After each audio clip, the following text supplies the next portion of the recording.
Cell biology topic जो है वो पूरा कंप्लीट पढ़ लिया है। आज हम उसके टॉप 50 क्वेश्चंस करेंगे। तो हमारा पहला क्वेश्चन है, कोशिका विज्ञान का जनक किसे कहा जाता है? ऑप्शंस हैं थियोडोर स्वान, मैथियस लाइडेन, रॉबर्ट हुक और लुई पास्चर। तो बताइए फटाफट कौन सा होगा? ऑप्शन होगा रॉबर्ट हुक। सबसे पहले कोशिका को किसने देखा था? रॉबर्ट हुक ने। सेकंड क्वेश्चन है, रॉबर्ट हुक ने कॉर्क में कोशिकाओं का अवलोकन किस वर्ष में किया था? मैंने पढ़ाया अपने वीडियो में कि किस में किया था। ऑप्शन देख लेते हैं पहले। 1663, 1665, 1674 और 1683। किस में किया था? 1665 में। थर्ड क्वेश्चन है, रॉबर्ट हुक ने कॉर्क के टुकड़े में क्या देखा था? क्या देखा था? ऑप्शन पढ़ने की जरूरत नहीं है। क्या देखा था उसने? कोशिकाओं को देखा था। जीवित कोशिकाओं का सूक्ष्मदर्शी द्वारा सबसे पहले अवलोकन किसने किया था? इंटरेस्टिंग क्वेश्चन है, मैंने बहुत क्लियरली बताया है। पहला ऑप्शन है रॉबर्ट हुक, दूसरा है एंटोनी वॉन लेवेनहॉक, तीसरा है लुई पास्चर, चौथा है चार्ल्स डार्विन। किसने देखा था? एंटोनी वॉन लेवेनहॉक ने। ठीक है। कोशिका सिद्धांत किसने प्रतिपादित किया? बहुत फेवरेट क्वेश्चन है ये एग्जामिनर का। तो पहला ऑप्शन है स्लाइडेन और स्वान ने, दूसरा है हुक और लेवेनहॉक ने, तीसरा है विट्चोव और पास्चर ने, चौथा है डार्विन और वॉलेंस ने। तो सही आंसर क्या होगा इसका? स्लाइडेन और स्वान ने। चलिए नेक्स्ट क्वेश्चन देखते हैं। 6 नंबर हमारा क्वेश्चन है कि निम्नलिखित में से कौन सा कथन कोशिका सिद्धांत का भाग नहीं है? तो ऑप्शंस देखते हैं। ए नंबर है, ए में क्या है? सभी जीव कोशिकाओं के बने होते हैं। ठीक है, होता है।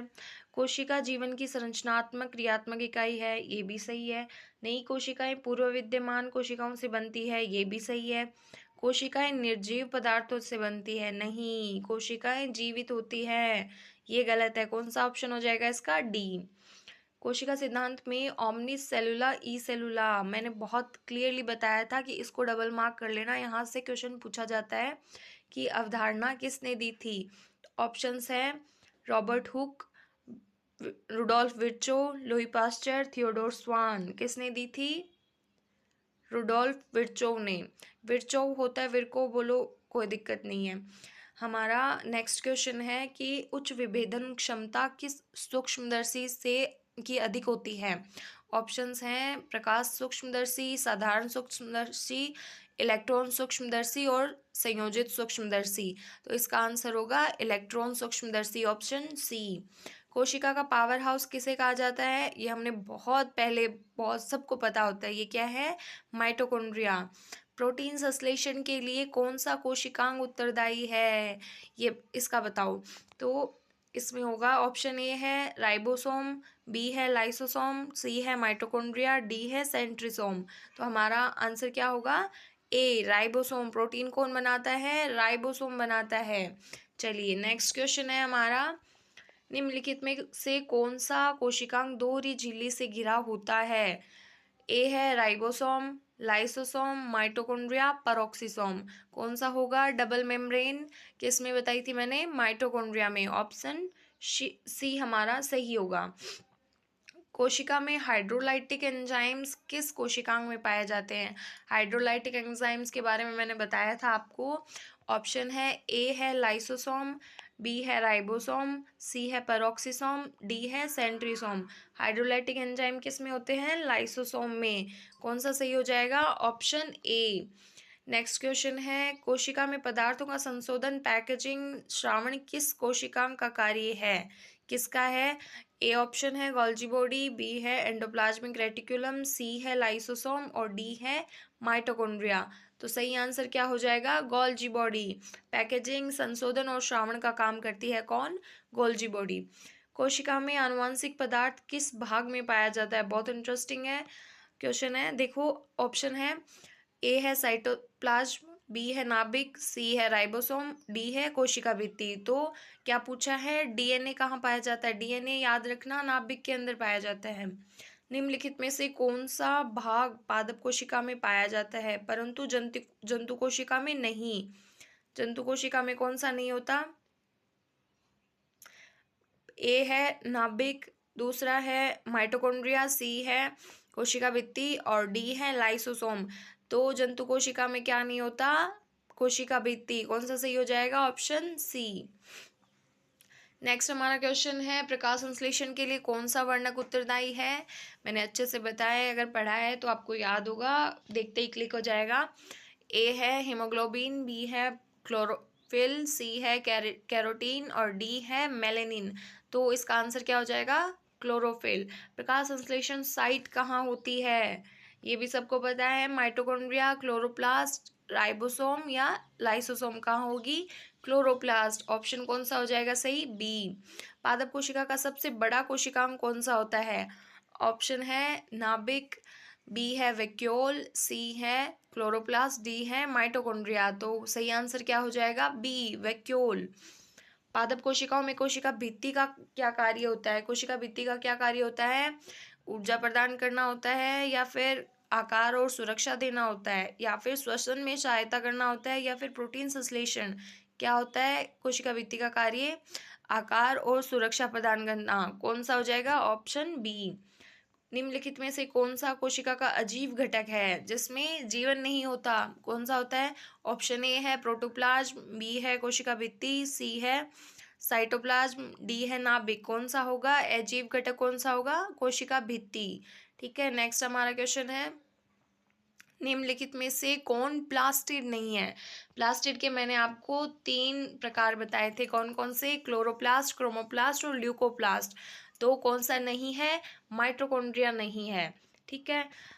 जंतु कोशिकाओं में कोशिका विभाजन के लिए कौन सा कोशिकांग उत्तरदायी है?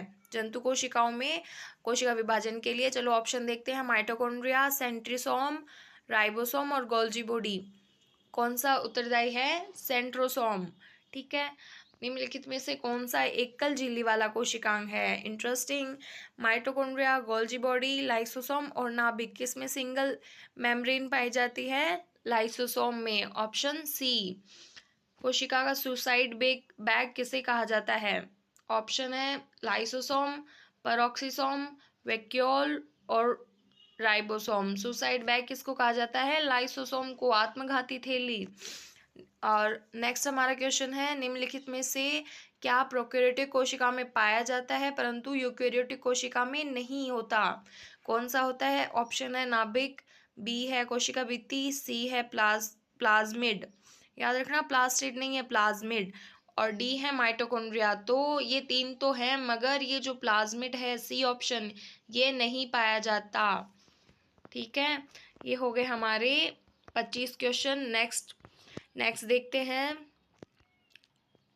नेक्स्ट हमारा क्वेश्चन है कि निम्नलिखित में से कौन सा अंतःपेशी जाल का प्रकार नहीं है?